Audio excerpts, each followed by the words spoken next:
প্রতিবাদটা সঠিক, কিন্তু তিনি আস্থা প্রকাশ করেছেন মুখ্যমন্ত্রীর উপরে, যে মুখ্যমন্ত্রী চেষ্টা করছেন কিন্তু নিচের তলায় হচ্ছে। মুখ্যমন্ত্রী তো 2025 সালে শপথ নেয়নি, মুখ্যমন্ত্রী তো 2011 সালে শপথ নিয়েছে।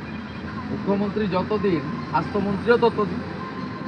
তাহলে 14 বছর পরে, যখন 8 মাস পরে যাওয়ার সময় হয়ে গেছে, তখন এই মুখ্যমন্ত্রী বা স্বাস্থ্যমন্ত্রীর উপরে আস্থা প্রকাশ করা মানে এই ধরনের দুর্বলতাকে আড়াল করার চেষ্টা করা।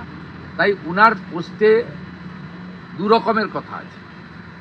একটা হচ্ছে উনি এলাকায় নিজের প্রতিবাদী যে একটা কণ্ঠ, সেটা দেখাতে চান, খুব স্বাভাবিক, স্থানীয় মানুষ। আর দ্বিতীয় হচ্ছে যাতে মুখ্যমন্ত্রী বা স্বাস্থ্যমন্ত্রী চটে না যান, অখিলগিরির মতো মন্ত্রিসভা থেকে তাড়িয়ে না দেয়, সেই জন্য মুখ্যমন্ত্রী চেষ্টা করছেন, কিন্তু হচ্ছে না। আর এখানে মুখ্যমন্ত্রী তো সব, চিফ সেক্রেটারিও মুখ্যমন্ত্রী, হোম সেক্রেটারিও মুখ্যমন্ত্রী, বিধানসভার অধ্যক্ষ মুখ্যমন্ত্রী, এখানকার পশ্চিমবঙ্গ মানেই তো মুখ্যমন্ত্রী। চ্যানেল মানেই মুখ্যমন্ত্রী, পোর্টাল মানেই মুখ্যমন্ত্রী। একটা খবর কাগজ সকালবেলায় বেরোয়, 4 বছর বিরোধী দলনেতার নাম লেখেন, তাতে আমার কোনো অসুবিধা নেই। সে হোর্ডিং দেয়, ভগবান ছাড়া আমরা কাউকে বিশ্বাস করি না, আর মমতা ছাড়া আমরা কারো ছুটি জানি না, সবই তো উনার। গতকাল রাজ ঠাকরে এবং উদ্ধব ঠাকরে এক হয়েছেন 20 বছর পর, এবং আমি তো মহারাষ্ট্রে বলছি হিন্দি চাপিয়ে দেওয়ার চেষ্টা করছে বিজেপি। এবং এই রাজ্যের মুখ্যমন্ত্রী অভিযোগ করে থাকেন যে বিজেপি শাসিত রাজ্য, যেখানে বাঙালি দেখলে আটক করা হচ্ছে, এত বাংলা বিদ্বেষ। একদম ভুল করে। বাঙালিকে ফুল দিয়ে বিজেপি তার পথ চলা শুরু করে। তার নাম ডক্টর শ্যামাপ্রসাদ মুখার্জি।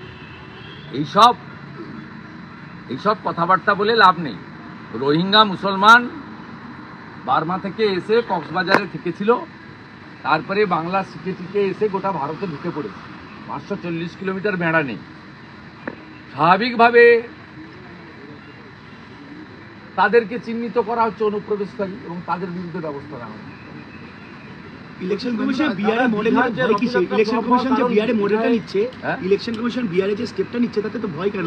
তৃণমূল সবাই গিয়ে ইলেকশন সুপ্রিম কোর্টে যাচ্ছে, সুপ্রিম কোর্টে গিয়েছে, আমরা ভয়টা কেন? ইলেকশন কমিশন যে ভয় মানে, এখানে ভোটার লিস্টে প্রচুর রোহিঙ্গা মুসলমানের নাম আছে, যারা শরণার্থী নয়, অনুপ্রবেশকারী।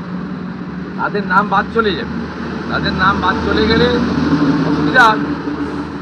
মমতা ব্যানার্জির ভোট ব্যাংকে 12-14 বছরের বাচ্চারও নাম আছে, সেসব লোকের নাম চলে যাবে, ভয়ে তাই করছে।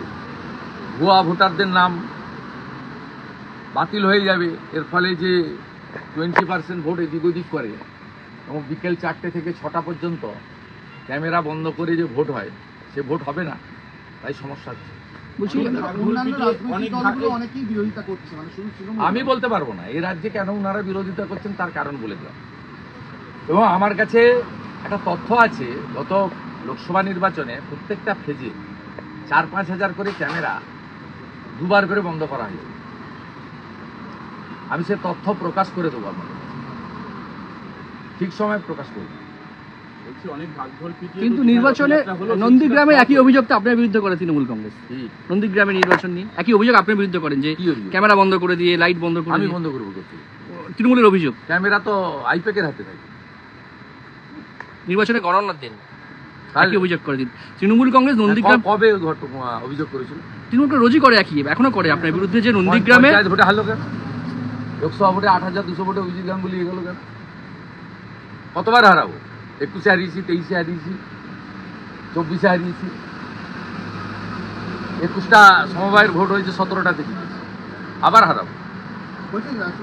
এটা তো শুধু নন্দীগ্রাম নয়, ভবানীপুরে হারাবো। উনাকে বলবো মেটিয়াপুরি পালাবেন না।